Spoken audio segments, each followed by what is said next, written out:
Fala galera, tudo bem com vocês? Sentiram saudade? Eu sei que sim. A gente ficou aí a última semana sem trazer vídeo pro canal devido a todo aquele feriado de carnaval e tal, a loja tava fechada, não tinha como vir fazer as gravações. Então tava meio complicado, mas agora a gente tá aí de volta, tá? E hoje já tô trazendo aí um produto que a gente recebeu faz pouco tempo, que é o mouse da Cougar modelo Minus X5. Eu sei que tem muita gente me pedindo no canal para fazer o vídeo do Minus X3, inclusive perguntando a diferença dele pro X2 e tal. Cara, no momento eu não tenho como falar pra vocês, porque a gente ainda não recebeu esse produto, então eu não posso falar pra vocês aí as diferenças, por exemplo, do X2 pro X3, porque eu nunca peguei o X3 na mão, eu não sei como ele é, tá? Eu só sei mesmo por vídeo na internet e, por exemplo, o site da Cougar lá e tal. Então eu só vou poder tirar essa dúvida aí pra vocês quando eu tiver com ele na mão, tá? Pra poder fazer um vídeo. Então, como no momento a gente não tem muito o que eu fazer, tá? Então eu tô trazendo aqui hoje pra vocês o Minus X5, que já é um mouse bem bacana e é bem já superior ali ao Minus X2. Então, chega de enrolação e bora pro vídeo. Então, galera, como de costume aí, vou começar mostrando aí a parte de fora da caixa pra vocês. Então, onde de cara a gente já encontra um layout do nosso mouse aqui, né? A gente vê então que ele já é um mouse RGB, devido ao fato de que no layout aqui ele já tá trocando, alternando numa paletinha de cores. E aqui em cima também ele tá um indicativo falando que é RGB, né? Então aqui a gente já consegue ter mais ou menos uma noção aí. Aqui a gente tem o logotipo da Cougar, o modelo dele que é o Minus X5, inclusive o estilo da caixa é bem semelhante aí a do Minus X1, do Minus X2.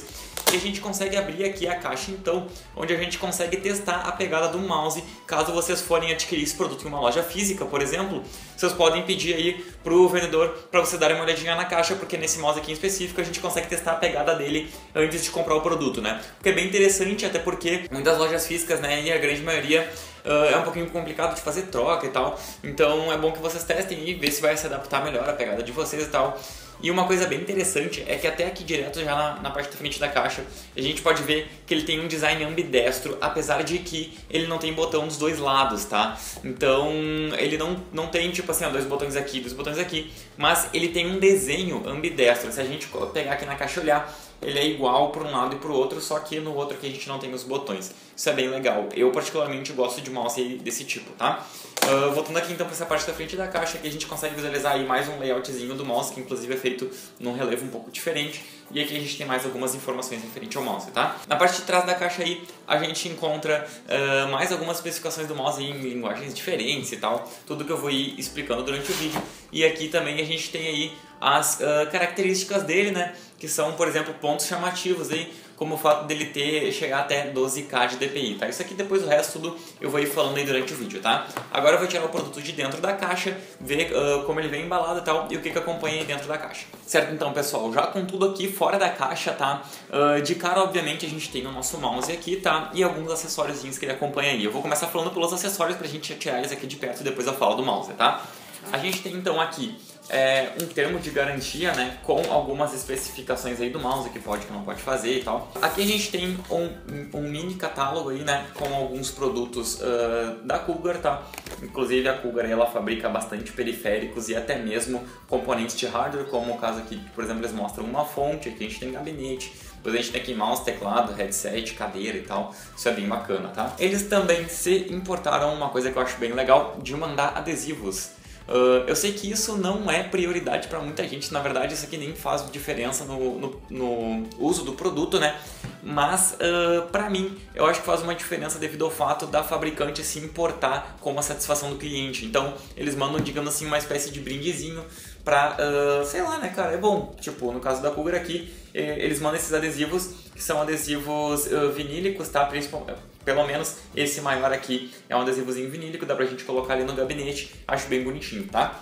Outra coisa interessante é que eles nos mandaram aí duas substituições aí para superfícies de baixo aqui, né? Então aqui embaixo, onde a gente tem essas superfícies derrapantes, né, que a gente encontra em todo o mouse aí, né? Se eu não me engano, até tem uma fabricante, eu não lembro se é a Logitech ou alguma fabricante, que chama isso aqui embaixo de skates derrapantes. E aí agora eu não consigo parar de falar isso, então eu prefiro chamar de superfície aí, é melhor. Então aqui embaixo a gente tem essas duas superfícies aqui. Isso aqui, obviamente, com o tempo vai desgastar. Ainda mais se vocês utilizarem mousepads de superfície áspera, né? vai fazer isso aqui ficar desgastado. E aí vamos supor que até o tempo que isso aqui desgastar, apesar de que demora um pouco, vocês ainda estejam com o mouse tipo super tranquilo para uso. Então vocês simplesmente vão tirar isso aqui de dentro da embalagenzinha ali e substituir aqui, tá? Então a gente tem um maiorzinho ali que é para a parte de cima e um menorzinho ali para a parte de baixo, tá? Agora sim, então, focando aí no mouse, tá? No mouse, então, vamos começar falando pela construção dele. Primeira coisa que me chamou atenção nele aí, então, é que ele é um mouse relativamente leve, tá? Pesando aí 88 gramas, tá? Com exceção do cabo aqui. Então, eu não sou muito fã aí de mouse leve. Por exemplo, o meu mouse lá, ele tem o esqueminha pra gente botar o peso e eu uso com 2 ou 3 pezinhos adicionais. Mas tem muita gente que gosta de mouse leve. Então, para quem gosta de mouse leve, esse aqui é uma boa pedida, tá? 88 gramas aí que a gente encontra no mouse.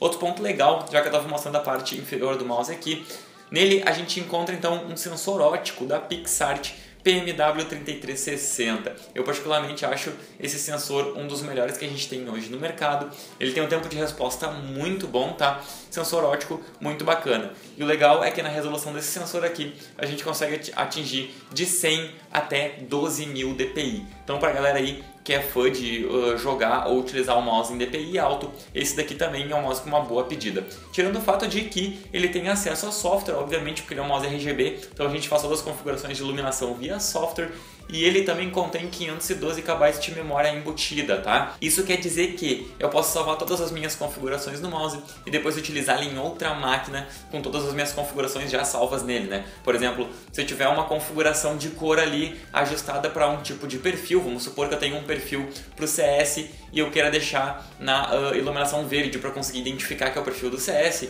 e depois eu queira desplugar o mouse da minha máquina e ir lá e plugar na máquina de um amigo, a configuração vai continuar a mesma porque vai estar tudo salvo na memória interna do mouse. Isso é bem interessante. Sobre as suítes principais dele aqui, né, na esquerda e direita aqui, a gente tem suítes on-ROM, que para quem não tá ligado aí, fazem uma das melhores, se não a melhor suíte aí do mercado, tá? Com expectativa de vida de até 50 milhões de cliques, tá? Ele também tem duas zonas de iluminação, né? A gente estava também falando sobre a iluminação dele.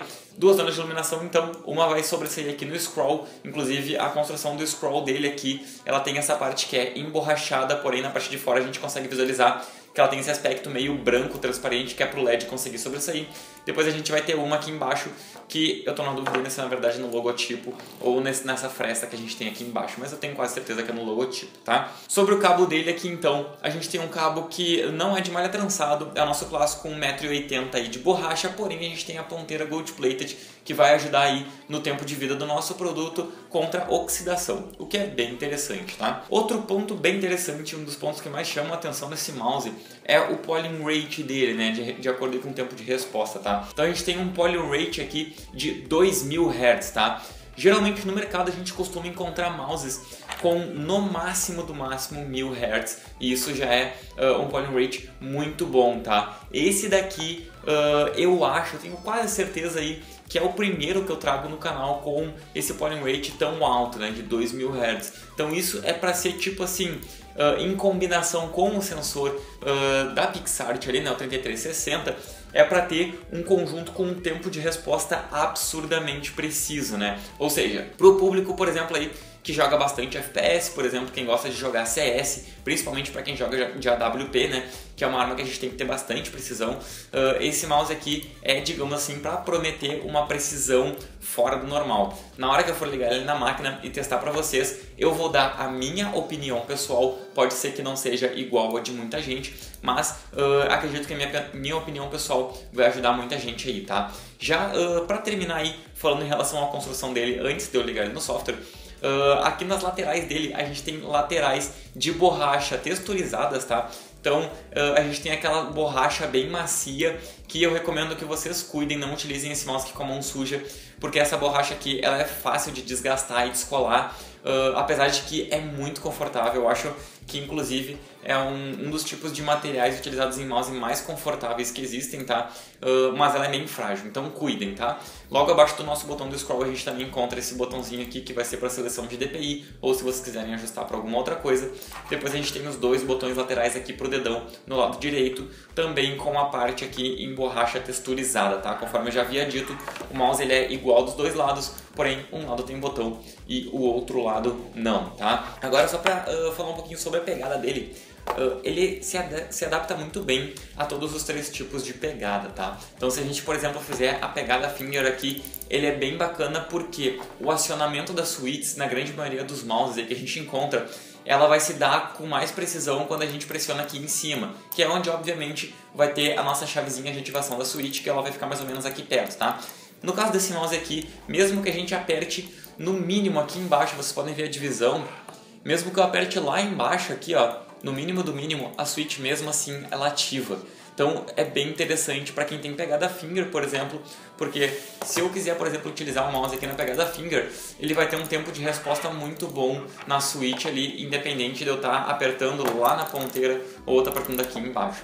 Para pegada palm também ele é bem confortável, tá? Apesar de que quem tem a mão muito grande talvez vai ficar aí com um pouquinho de mão sobrando depois quando eu der o close ali, vocês vão conseguir visualizar melhor, porque aqui nesse ângulo fica meio difícil, tá? E para quem tem pegada clown nesse fala, eu acho que na real a pegada clown é a que mais se ajusta dentro do mercado na grande maioria dos mouses, porque a gente consegue assim mais ou menos adaptar o mouse à nossa mão, tá? Então ele é um mouse que se adapta aí muito bem aos três tipos de pegada, tá? Acho que eu acabei prolongando um pouco essa parte, vou tentar dar uma encurtada na próxima parte aí, então vamos direto pro software. Então galera, já com o software aberto aqui na máquina, vocês podem ver que a janela do software aí, quando ela abre por padrão, é uma baita de uma janela, tá? Então vamos começar aí já. Aqui do lado esquerdo é onde a gente vai encontrar todo o gerenciamento básico do software, né? O que isso quer dizer? Aqui a gente vai ter o gerenciamento de perfil, aqui a gente vai poder trocar, né, no caso da atuação ali do sensor, das teclas, da iluminação e tal. E aqui do lado direito é onde a gente vai ter os detalhes de cada configuração que a gente escolhe aqui. Então aqui no modo 1, eu tenho o modo 1, né, o modo 2 e o 3. Isso aqui são, por exemplo, perfis, né, são modos que eu posso colocar dentro de perfis. Então aqui, por exemplo, eu tenho salvo somente o Profile 1, tá? Mas eu posso colocar outro aqui, ó, no gerenciamento. Então aqui eu coloco perfis novos, tá? E eu coloco até 3 modos dentro de cada perfil, ok? Eu vou deixar mostrando sempre aqui só no modo 1 do perfil 1, porque eu não tenho necessidade de mostrar os outros, já que são todos aí a mesma coisa, se eu quiser trocar, tá? Então eu vou mostrar aí no modo 1, primeira parte aqui então é onde a gente tem essa guia de atuação, é onde a gente vai fazer a configuração do sensor, tá? Então aqui a gente tem até 4 níveis de DPI configuráveis, tá? E eu posso não deixar eles, por exemplo, caso eu queira utilizar o mouse sempre num DPI fixo, o que eu até particularmente acho bem difícil que a galera faça, mas caso façam, eu posso, por exemplo, aqui desmarcar os níveis de DPI, tá? E aí vocês podem ver que o mouse ele vai ficar salvo aí só no que eu deixar selecionado. Por exemplo, agora ali ele tá com o DPI selecionado aí a 400, tá? Ele tá até bem lerdo, eu vou ativar aqui de novo. Aí, certinho, deixa eu voltar aqui, vocês podem ver que ele troca tudo em tempo real, pronto, voltou aí então pros meus 3.200 de DPI. Eu vou mexer essa barrinha aqui até o 12.000 para vocês verem como é absurdo uma taxa de DPI tão alta. Como vocês podem ver aí pela câmera, eu mal estou fazendo um movimento com o mouse aí, dificilmente vocês vão estar conseguindo ver alguma coisa, e aí eu já consigo mexer o mouse de um jeito muito absurdo, tá? Eu vou mexer aqui de volta, botar aí de novo para os 3.000 e alguma coisa, e vou deixar aqui. E aqui é onde eu ativo o ajuste independente do eixo X e Y, tá? Então eu coloco aqui e aí eu posso mexer aí no eixo Y e no eixo X aí individualmente, tá? Vou tirar essa seleção aqui. Logo abaixo, então, é onde eu vou ter a configuração de sniper, né? Que vai ser aquele, no caso, eu ajusto aí um dos meus botões aqui do mouse, tá? Qualquer um deles aí eu configuro para ser o meu botão sniper, caso eu queira. Botão sniper, ele nada mais é do que um botão que faz uma troca, né? Uma troca de DPI instantânea enquanto eu ficar pressionando esse botão, né? Digamos assim que para um caso de emergência no meio de um jogo, ou realmente caso eu jogue de sniper e na hora de ativar a luneta ali da arma, eu queira baixar o DPI, então eu simplesmente aí seleciono esse botão e fico pressionando ele para que o DPI baixe do meu jeito, tá? Depois então eu tenho aqui a taxa de sondagem no meu polling rate, que eu posso ativar ele em 125, 250, 500 e a maioria dos mouses pararia 1000 Hz, mas esse eu posso colocar o 2000 Hz aqui. Vocês podem ver que ele dá meio que uma travadinha para confirmar que foi feita a alteração. E cara, para ser bem sincero, eu não senti grandes diferenças assim, tá? Vocês podem ver que o software ele todo vai trocando em tempo real, a gente não precisa salvar nada, tá? Então, obviamente aqui quando eu clico ele já troca, até se eu botar em 125 aqui, eu tô sentindo uma diferença absurda, mas de 1000 para 2000, tá, tem uma diferença, fica mais preciso, confesso, realmente tem uma precisão melhor, mas não é nada absurdo, tá? Com os 1000 Hz aqui eu já tô extremamente satisfeito, mas se tem uma galera aí que é tipo muito exigente, esse mouse com certeza vai se adaptar, porque ali os 2000 Hz dá uma diferença pouca e talvez tenha uma galera que consiga sentir essa diferença mais do que eu, beleza? Depois então eu tenho aqui o Angle Snapping, que eu posso desligar ou ligar. Por último então aqui eu tenho a minha calibração de superfície, onde eu posso customizar, tá? Então quando eu clico aqui em customizar, eu coloco um nome para a superfície aqui, tá? Vamos supor que eu quero colocar mesa, daí eu coloco ali mesa, depois clico em começar, ele vai mandar eu fazer uns movimentos para ajustar o mouse de acordo com a superfície que eu estou usando. Por exemplo, um mousepad novo, uma mesa, uma capa de livro, qualquer coisa, ele ajusta o mousepad para que não tenha o mouse, né? O sensor do mouse para que não ocorra falhas durante o uso nessa superfície, tá? Aqui eu tenho a altura de elevação dessa superfície, que pode ser baixa, média ou alta. Eu clico aqui, então, antes de fazer a customização e salvar ela aqui, beleza? Aqui embaixo vocês podem ver que é bem simples para trocar o idioma do software, é só clicar aqui e ele já troca instantaneamente, tá? Voltando aqui então, onde aqui na segunda opção eu vou ter a atribuição chave. Aqui é onde, obviamente, a gente vai encontrar as configurações das nossas teclas, tá? Então, a gente tem várias configurações, então a gente tem 1, 2, 3, 4, 5, 6 e 7 teclas personalizáveis, tá? Tirando o clique esquerdo, como vocês podem ver, ele está nessa cor meio cinza aqui, porque ele não pode ser alterado. O clique esquerdo tem que ser o clique esquerdo, tá? Mas todo o restante eu posso trocar, né? Então, para trocar aí, essa configuração é bem simples, né? Aqui vocês podem ver que eu tenho o básico, o avançar e o macro. Então, vamos supor aqui, nesse botãozinho aqui onde está escrito progressivo, né? Que essa essa tradução tá muito estranha. Mas vamos supor que aqui nesse botão aqui onde está escrito progressivo, eu queira colocar uma função, por exemplo, de mídia. Vamos supor que ali eu queira que jogue. Vamos supor que eu queira colocar a função de play e pause. Eu pego aqui, arrasto, tá? Eu fico segurando o botão do mouse, arrasto e solto aqui. Pronto. Aí ele botou aqui. Nossa, mano, que isso? Ele bugou. Ele tá escrito faixa seguinte, sendo que vocês viram que eu coloquei o jogue e pausa. Eu vou tentar de novo. Ele realmente, esse aqui ele tá meio bugadinho. Deixa eu tentar aqui. Vocês podem ver aí que ele fica meio que dando uma leve bugada na tradução ali. Então já é até bem interessante que vocês olhem isso. Bem provavelmente a Cougar vai arrumar isso aí depois com uma possível atualização nesse software. Mas ele tá com uma tradução, além de estar meio ruim, né, essa tradução eu achei muito estranha. Ele ainda buga quando a gente arrasta aqui a tecla. Mas claro que o que prevalece é a função e não o que está escrito aqui embaixo, tá? Depois eu tenho então aqui interruptores de modo, aqui é de modo também, só que é ciclo, eu acho, né? Depois tenho inicialização rápida de algum aplicativo, por exemplo, eu clico na tecla e abre um programa ali. Tem a configuração da tecla Sniper, né? DPI, e aí um atalho que eu posso configurar também. E por último ali a macro, que eu também posso colocar em qualquer tecla do mouse, tá? Isso é bem interessante. Por último, então, é onde eu vou ter o controle de iluminação desse mouse e como vocês podem ver, ele tem duas zonas iluminadas, que é onde tem o scroll e onde tem o logotipo da Cougar, tá? Vocês podem ver aí agora que está aqui esse modo de iluminação RGB, onde ele fica fazendo esse ciclo aqui, né? Infelizmente ele não é mostrado ali em tempo real na tela e no produto aqui ao mesmo tempo, como alguns produtos mostram, por exemplo, os produtos da Logitech, se eu não me engano, eles mostram em tempo real a iluminação, não é o caso desse mousezinho aqui, tá?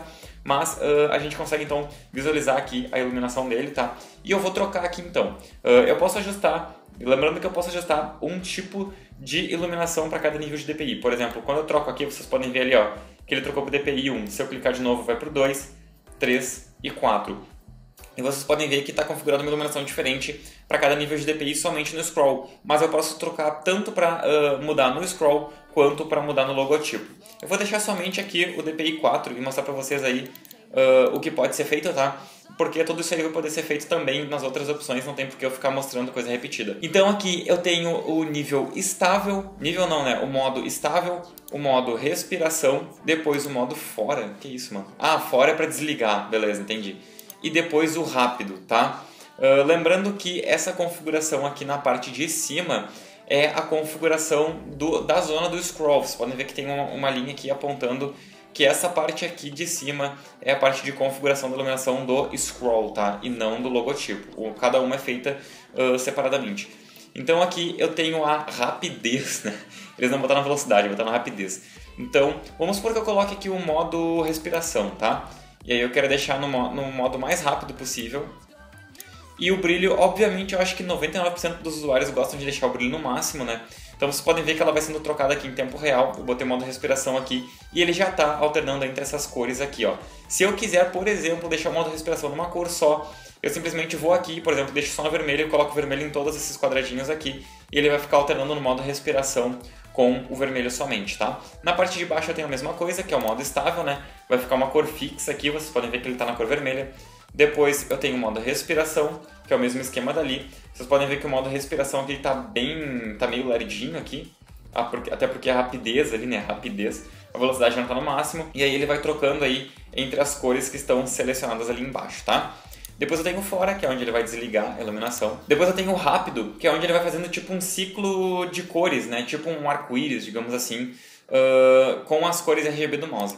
E por último, então, eu tenho o fluxo, que é o que ele também vai fazendo um ciclo de iluminação no mouse, né, entre as cores RGB do mouse. E para ser bem sincero, eu não entendi muito bem a diferença desse rápido pelo fluxo, porque quando eu clico é quase a mesma coisa, tá? Então, cara, eu realmente não vou saber dizer pra vocês. A única diferença que parece mesmo é que esse rápido parece que a cor tá indo e voltando, como se ela estivesse batendo. Enquanto que o fluxo dá pra ver nitidamente que a cor tá passando, assim, como se fosse tipo uma onda passando toda hora. Então essa foi aí a diferença que eu consegui visualizar nesses dois tipos de iluminação diferentes aí pra vocês.